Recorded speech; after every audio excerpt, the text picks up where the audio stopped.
Good afternoon and welcome to Agrifood Conversations, brought to you by iSelect Fund, the Van Trump Report, and the Yield Lab Institute. My name is Tom Bunn. I'm an associate on the iSelect Fund team, and I'm excited to welcome our guest, Anna Rath, today. Agrifood Conversations is all about driving innovation in agriculture. Each month, we highlight a specific theme, including emerging topics such as soil health, plant genetics, vertical farming, and aquaculture, to name just a few. This month's theme is crop protection, and we have been exploring different technologies and angles that show promise in this field throughout the month, and we've saved one of the best for last today. Today we are joined by Anna Rath, the CEO of Vestaron.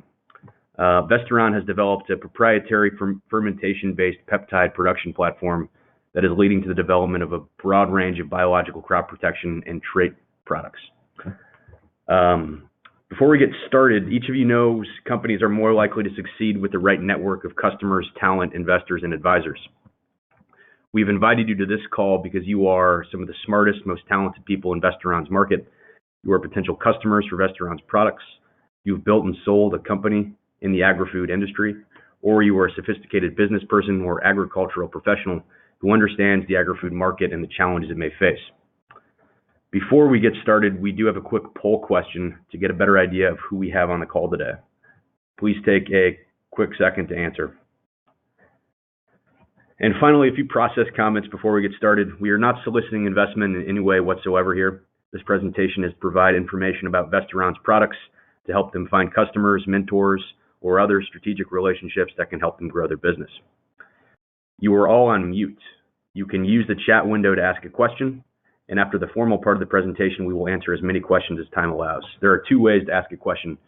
You can either raise your hand and I will unmute you, which is probably the most efficient way, or you can feel free to write a question in to the question pane, and I will be the intermediary between you and Anna to get the question answered. Finally, this presentation is being recorded and will be available for replay.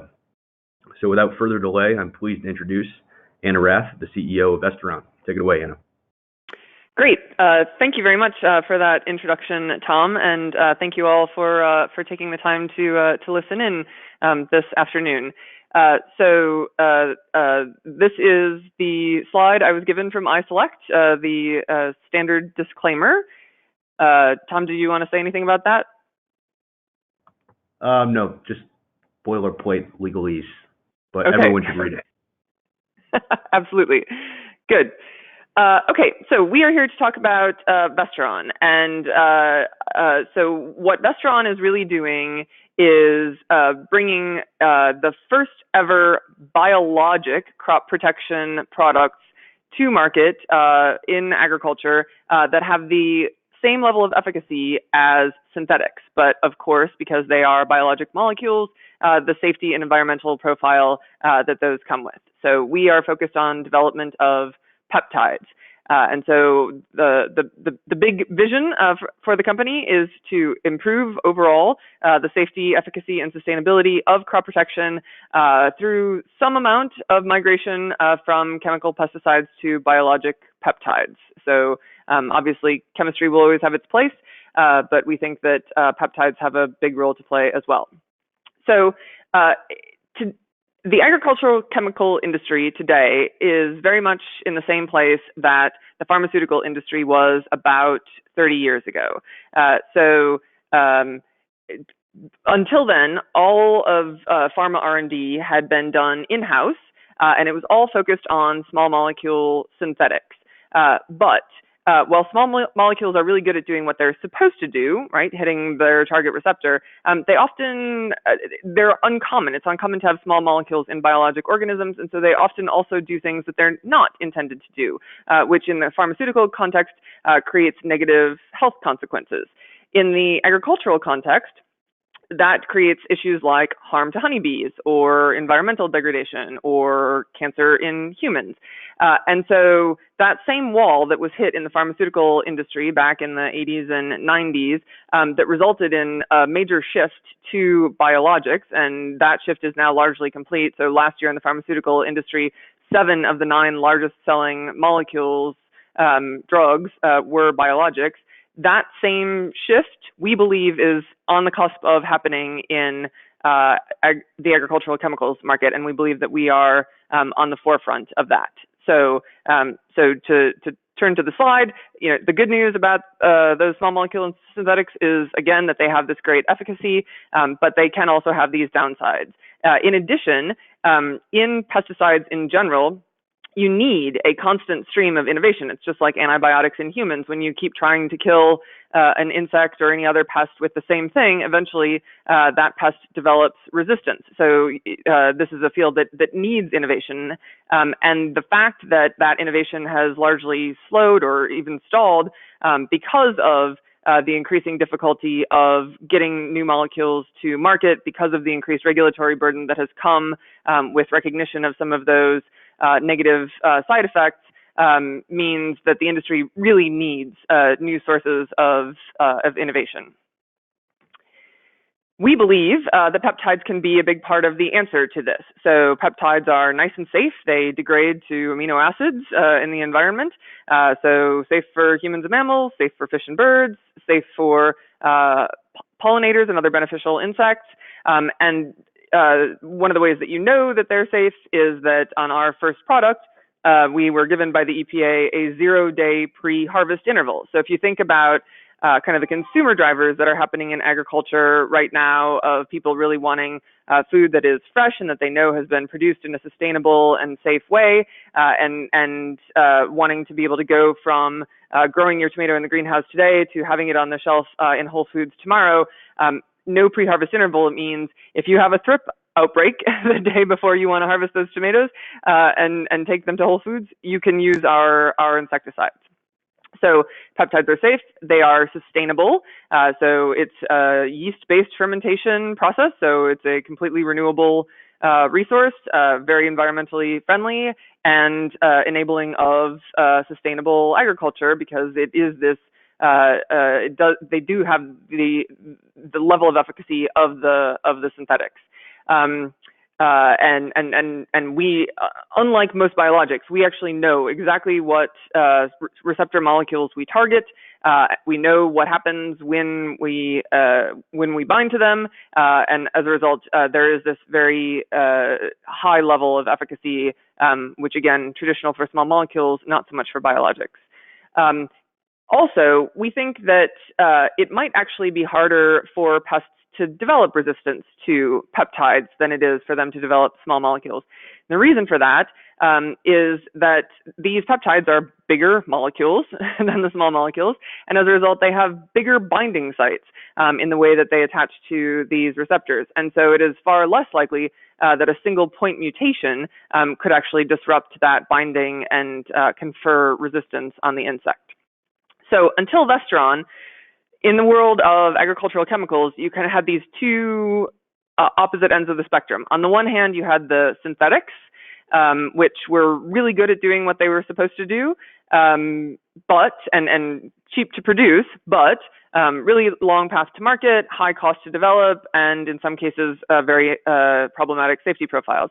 On the other hand, you had the microbials, which were cheap to develop, quick to market, nice and safe, but didn't always give you that level of control that you needed, and in some cases cheap to produce, in other cases not, and also some issues with being able to use microbials in the way that traditional chemicals were used. So problems putting them into tank mixes because of pH, problems with UV stability, et cetera, et cetera. And so Vestaron, we really think of as Goldilocks. So you've got all the benefits on the cost to develop and the time to market and the safety side that the microbials have, but you also have really good stability in the field, really high level of efficacy in terms of insect control, very scalable production system, low cost, and great product stability. We have a two-year shelf life. So if peptides were so great, why didn't somebody do this before? And so the answer is, before Vestaron, there were really three challenges that no one had overcome. One was being able to produce these things at scale and at reasonable costs. The second was how to make them bioavailable. So because these are larger molecules, you have to think about how you're going to get that molecule through the insect to its target receptor. And that means you have to make it stable. It means you have to get the insect to uptake it in some form, and then it means you have to get it through the insect to where you want it to go. And then finally, regulatory. So before Vestaron, in the EPA, there was the chemicals path, and there was the biologics path, which was aimed at microbials. Nobody had ever tried to take an isolated biologic molecule through the EPA to approval before. And so it was completely unknown what that regulatory path was going to look like. So Vestaron this past year launched its first 2 products based on the Spear peptide, our first peptide, and with that has demonstrated that we have overcome all 3 of these major potential hurdles. So on production, we are at 25,000 liter scale and about to go to 100,000 liter fermentation scale. We can produce this peptide at world-class levels of yield, and it's a very efficient process, which I'll talk a little bit more about later. On bioavailability, our peptides are extremely stable, so UV stable, pH stable, temperature stable, all of that. So they persist in the field long enough to have their desired effect. We have done significant optimization of the formulation, both to figure out how to, for instance, properly stick them to the leaf or spread them across the insect, and then how to get them into and through the insect. And then on regulatory, we were the first, and to date have been the only company to take an isolated biologic molecule through the EPA, and we were able to persuade the EPA to take us down what was traditionally considered the microbials path. Just to be clear, there have been secondary metabolites that have gone through the EPA, but they've all followed that were more or less isolated molecules, but they've all gone down the chemicals path. So we were the first to get the EPA to treat our isolated peptides as biologics, in quotes. And in response to us, the EPA has now created a new group called Emerging Technologies within the BPPD, what used to be the microbials group, specifically to address Vestaron and other companies like us. And we've already had our pre-submission meeting with them regarding our second peptide, and have received confirmation from them that that is how we will continue to be treated. So our first product family is called Spear. And again, first biologic insecticide that has synthetic levels of efficacy. Part of the way we know that is there is this group in the world of insecticidal chemistry called the IRAC group, the Insect Resistance Action Committee. And this committee is responsible for determining or validating how insecticides work. And that's important because if you have insects that have resistance to a particular class of chemistry, you need to know that the insecticide that you're going to use has a different mode of action, and that therefore those insects will not be resistant to it. And if you are trying to develop your integrated pest management protocol, you're going to want to rotate through different modes of action to make sure that you are not causing the insects in your field to develop resistance to any of those chemistries. And so our Spear peptide was given by the IRAC committee mode of action code number 32, which is nice in its own right? We have our very own novel mode of action. That's a big deal in insecticidal chemistry. But also, it validated that we target the nicotinic acetylcholine receptor, which turns out to be a really important receptor in insecticidal chemistry, and I'll talk about that a little bit later. But what I will say here is there are two classes of chemistry in existence that target the nicotinic acetylcholine receptor. Those are the neonics, but the neonics have issues with harm to honeybees, and then the spinosins, but the spinosins have lots of resistance challenges. So being a new molecule, new mode of action that targets this very important receptor is a really big deal. that number 32 was only the 14th ever nerve and muscular mode of action, which I'll also talk a little bit more about in a moment.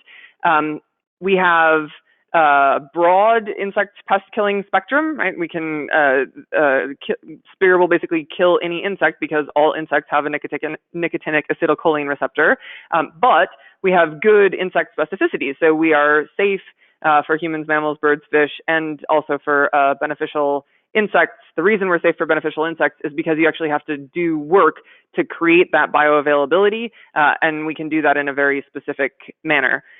So there are two products on the market so far based on the Spear peptide. The first one is Spear T, which is aimed at greenhouse applications. It kills all 4 major greenhouse pests, so thrips, whiteflies, aphids, and mites. So it's a miticide as well as an insecticide. And then Spear Lep is targeted at high-value field crops and controls all lepidopteran pests, which are the biggest class of pests in those crops. And all of the products based on Spear are sustainable. They are stable, water-soluble, non-corrosive, wide range of pH tolerance. They are effective in the field for 7 to 10 days. You can use them with your normal equipment. They are not phytotoxic. There are no regulated residues. We talked about the 0-day pre-harvest interval, and they also have a 4-hour reentry interval, which is relevant for worker safety. And just to be clear, 4 hours is the shortest reentry interval that the EPA will give you.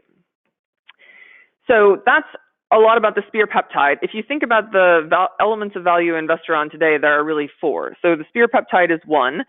In addition to that, though, we have a pipeline of more insecticidal peptides and also now some fungicidal peptides.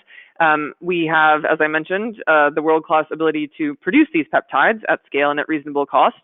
And then because our molecules are peptides, it turns out we can not only spray them on plants in the field or in the greenhouse, but we can also get plants to express them and use them as a GM trait.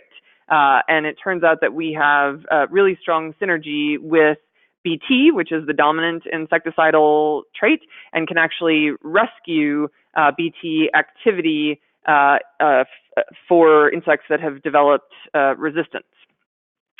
So this is just a slightly outdated, but overview of the world of the market of insecticides. And so everything there that's sort of dark gray, dark blue is sorry. This is each wedge in the pie is a different mode of action as determined by the IRAC committee. The dark blue or grayish ones are the nerve and muscular modes of action, which you can tell are far and away the most important. And what's amazing is, so there are only 32, apparently, ways to kill a bug in total. Of those, only 14 are nerve and muscular. Those 14, as you can see, make up 85% of the global insecticide market. And then it gets crazier because those 14 actually only target 8 different receptors. And of those 8, 6, you can see, are far and away the most important. And we have in our pipeline peptides that address all 6. So our Spear peptide, as I mentioned, targets the nicotinic acetylcholine receptor, which is the neonics and the spinosins. But we also have molecules in our pipeline that target the 5 other most important receptors that make up the insecticidal chemistry market. Our production platform, as I mentioned, it's a yeast-based fermentation. It's a food-grade yeast, and that yeast works across all of our peptides. So it's kind of a chassis that we can use to drop in each of our molecules as we develop them.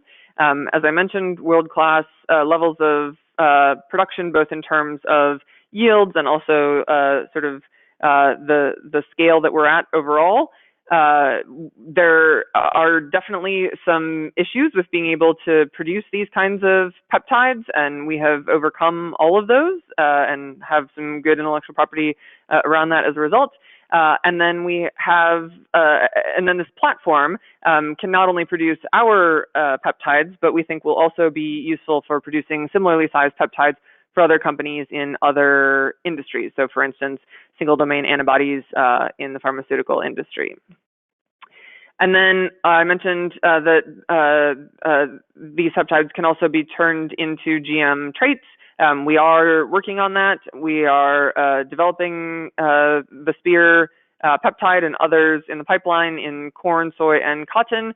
We also have some interesting intellectual property here. It turns out if you try to express peptides this small in the plant's defense mechanisms will think of them as foreign and basically chew up the RNA before it ever gets turned into a peptide.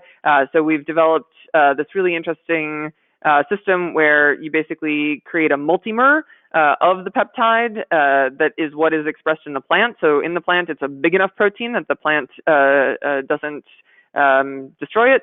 And then each of the peptides in that multimer are held together by linkers that are cleavable in the insect gut. So when the big protein gets eaten by the insect gut does the work of cleaving it into its component peptides, and as a result, creating the insecticidal capability. And not time to talk about it today, but there is the expectation that because of this strong synergy with BT, which comes from the fact that BT is a gut disruptor, and so it creates a great path through the insect for the spear peptide, and so a very, very small amount of residual BT activity is sufficient to do that. So that's why the synergy. But we do have the expectation that spear will be able to rescue BT as a trait for resistant pests. And then because some people have some concerns about the idea of putting an animal-derived peptide into plants, we are also working on what we call the vegetization of these peptides, because it turns out you can find very similar molecules in plants. So we're basically grafting our active site onto plant scaffolds to be able to turn them into GM traits.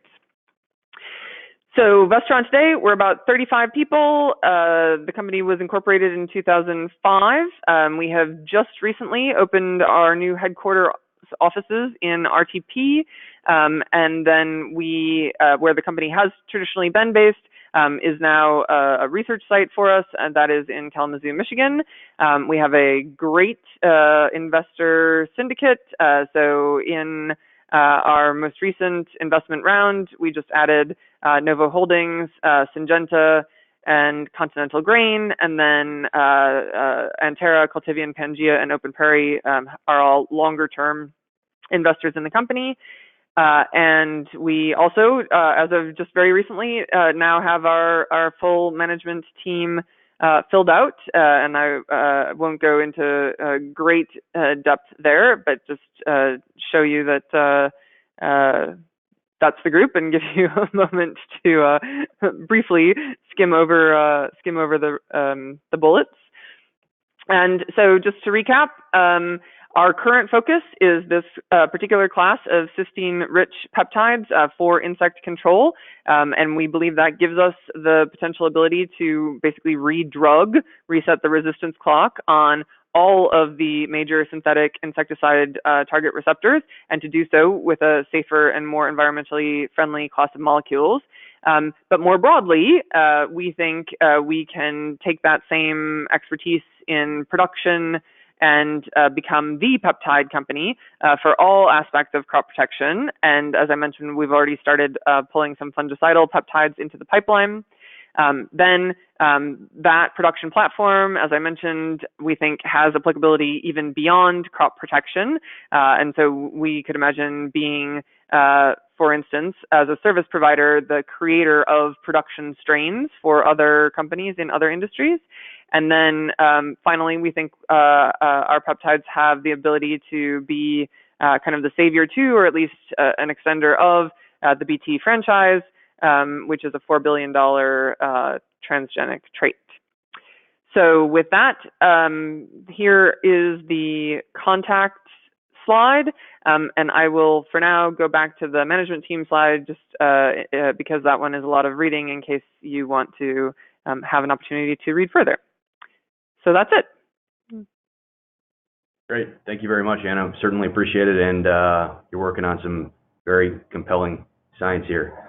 So what I will do is open it up to questions now. Again, to ask a question, you can go to the question window on the right side of your screen and either raise your hand and I will unmute you, or simply type in a question in the question pane and I will ask it to Anna. Looks like Brian Chipinelli has a question already. He says, what organization certifies the sustainability? Oh, that's a really good question. This was done before my time at Vestaron, and so I have known the answer to that question at some point, but I do not have it off the top of my head. But if you would like, I can find the answer to that and get back to you. Great. Brian, feel free to reach out to Anna. I will ask Anna to say where everyone can reach her at the end. And Anna, if you don't mind, is it okay if Brian reaches out? Of course. Great. Chad Rosen asks, good for USDA OG application? Organic, USDA Organic? I assume that's what he means, yes. Okay, so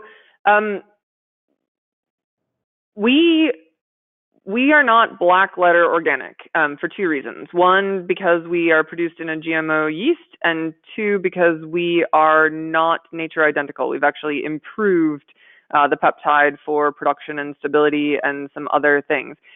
So we do expect to get organic certification, but we expect to do it kind of through grower petition as opposed to being able to kind of walk through the front door. Great. Joe Bedell has a question he would like to ask you. So Joe, I'm unmuting you right now.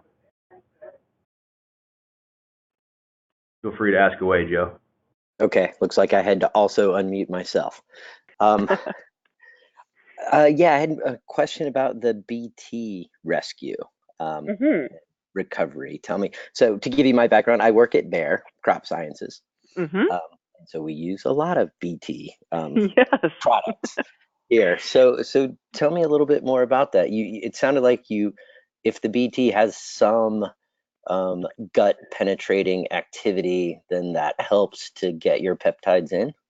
That's exactly right. So the way our field product works is it's actually a co-pack, might eventually become a co-formulation, but it is a co-pack of our peptide with BT. And the reason for that is in order for our peptide to work via ingestion, we need to get it to go through the wall of the gut to be able to get out to the target receptor. And so BT does that for us. And so we know that there's this really nice combinatorial effect. As you know, one of the traditional issues with BT as a spray-on is that it is not UV stable. So it doesn't usually persist in the field for long enough in order to get you full insect control. And so what we have found, and we have some nice data on this, which I can say others in your organization have been shown, is that even insects that are completely BT resistant, as in you can feed them BT and it does nothing to them, if you feed them the combination of BT and spear, you can get full control. And so we believe that is because BT has a little bit of residual efficacy, even in insects where it's not sufficiently effective to be lethal, and that little bit of residual efficacy is sufficient to create the path for our spear peptide. Okay, I got it. Yeah, and that was an important point too when you're saying they're not completely resistant. So you do have something, and it does look like okay. Yeah. So, but I mean, the data that we have is, with a population of quote BT resistant insects, right? Where you can feed them immense amounts of BT and nothing happens, right? No insects die. Apparently, there is still enough residual activity that, again, that same population of insects, when you feed them both together, that you can get full control. And that work was done. I don't know how familiar you are, but a lot of that work was done by Bruce Hibbard. So he was sort of well respected in that space. Okay, cool. And is there anything from your funding from Syngenta that would prevent you from working with Bayer Crop Sciences? No, not at all. The funding from Syngenta is just straight Syngenta Ventures, has no business aspect to it. It's just an ordinary venture investment. And they will be taking a board observer seat. Okay, cool. Thank you. Great, thank you, Joe. Looks like we have another question from Stephanie Parker, and Stephanie asks, does the insect need to eat the product for it to be effective? So we actually have two different methods of getting through the insect. So in the greenhouse, our product is the active ingredient alone. And so what we are doing there is really bathing the insect in our active ingredient. It's getting taken up through the pores in the exoskeleton and getting into the insect and to its target receptor that way. But in the field, it is not particularly practical to try to bathe all of the insects in our active ingredient. And so there we needed a path to have efficacy through ingestion. And so the way we have done that thus far is the pairing with BT, so that, as we just discussed, the BT, the insect eats the leaf that has the product on it. The BT creates holes in the gut, and the spear peptide goes through those holes. Great, thank you. Michael Ott asks, how are these applied in the field? I run a drone spraying company called Rentizo and can precisely deliver right in fields. What would that be beneficial? Sure. We're great in tank mixes. So we basically go right into whatever spraying equipment people are using for their crop protection mixes. But certainly, especially if you have, particular infestation in an area of your, almond orchard or whatever it is, and you want to be able to have the precision of a drone to do that, then yes, absolutely, that could work very well. Great. And a question from me. So you mentioned some fungicidal peptide possibilities. Do you have any herbicidal peptides in the pipeline, or could this theoretically work in that respect? We do not have herbicidal peptides yet, but yes, it is our intention to kind of march our way across crop protection. We'll have to figure out if there are peptides in the world that have the right kind of specificity, right, to be herbicidal to your weeds and not to your crop. But certainly the possibility is out there. Great. Well, unless there are any other questions, I will give a moment for anyone to ask any other questions. Anna, do you mind telling the attendees where they can reach you or how they can reach you? Do you have a Twitter handle by chance, or do you have an email address that you would give out? Yes, I do not have a Twitter handle. I hope to never have a Twitter handle. But you can reach me. It's very easy. It's A for Anna, Rath, R-A-T-H, so A-R-A-T-H, at Vestaron.com. Great. Well, as a reminder, we host these calls every Thursday at 3 p.m. Central.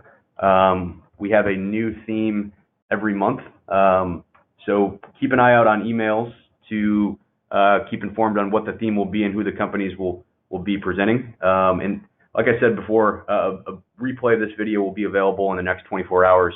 So if you know somebody who might be interested, please do share it or share the Agrifood webinar website with them, and they can register and see it for themselves. So we hope to see you all next week at 3 p.m. Central.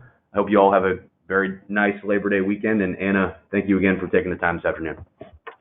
Thank you all for joining and taking your time to listen in. Much appreciated for the opportunity, Tom. Likewise. Thanks, everybody. Have a great Thursday. Bye.